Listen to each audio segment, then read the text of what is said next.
In America today, it often seems like if it does not happen in the cities, it really may not exist. Art, beauty, talent, they gravitate to the cities as that is where the action is. That is where the money is. That is where you can be somebody. We know this is not true, but the news is unrelenting. Every channel never stops. From Bill O'Reilly to subscribing to a sentence, small-town America rarely makes that cut. Everyone has heard of some small towns in America because something momentous happened there. Gettysburg, Wounded Knee, the Alamo.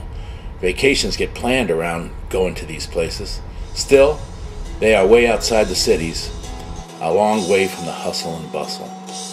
But even beyond these small places, there are hidden gems. You only find these by getting out on the road and seeing the sights. You cannot plan to find a surprise. You must get off the beaten track.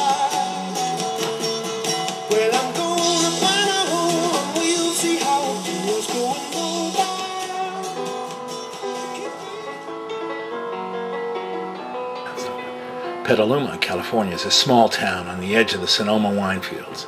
In Petaluma, there are more churches than high schools, more churches than grocery stores, even more churches than 7-Elevens. It would have to be conceded by all that the cathedral of churches in Petaluma is St. Vincent's Catholic Church. So what, you might say? This is any town, USA, but you'd be wrong.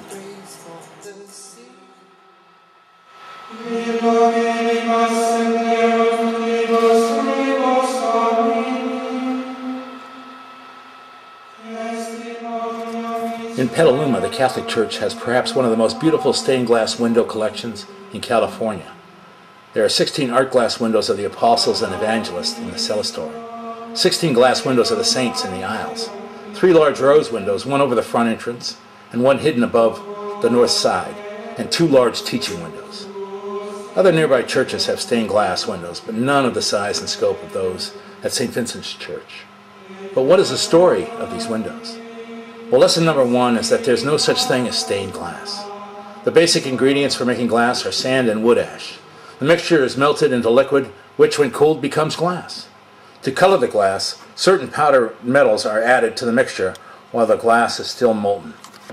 An artist may paint an image on clear or colored glass and bake the glass to fix the picture. A window's pictorial image is created by arranging the different pieces of colored glass over the design drawn on a piece of board, or cartoon, as it is known. If fine details such as shadows or outlines are required, the artist paints them on the glass with black paint. Bright colors are used on the windows so that they can be visible from long distances.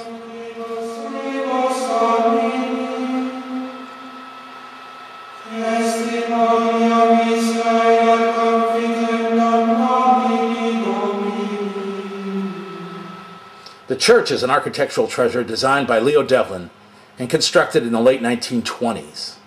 The windows were originally created by the Mayer Studios of Munich, Germany. Joseph Mayer was a contemporary of Leo Tiffany and was famous the world over for his glass design.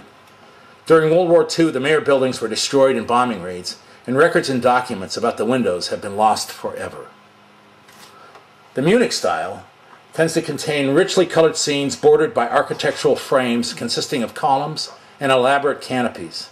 Commonly, the lower portion of the windows have richly bordered panels. These architectural frames and panels are derived directly from medieval stained glass models. Within the frames are narrative scenes based on the life of Christ or Old Testament stories. Many parishes ordered individual windows portraying saints, apostles, and Old Testament figures. In 2010, the many windows of St. Vincent's were removed and restored to their original brilliance by the Conrad Schmidt Studios in Wisconsin. Father Gary Lombardi, the current pastor of St. Vincent's, oversaw this large project.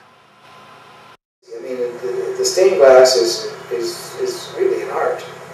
I'm very good about the project, both from the point of view of the fact that it was well done, and the windows were brighter and richer, and restored to their original beauty, really. And then also the fact that we, as a parish, have passed on the legacy to others.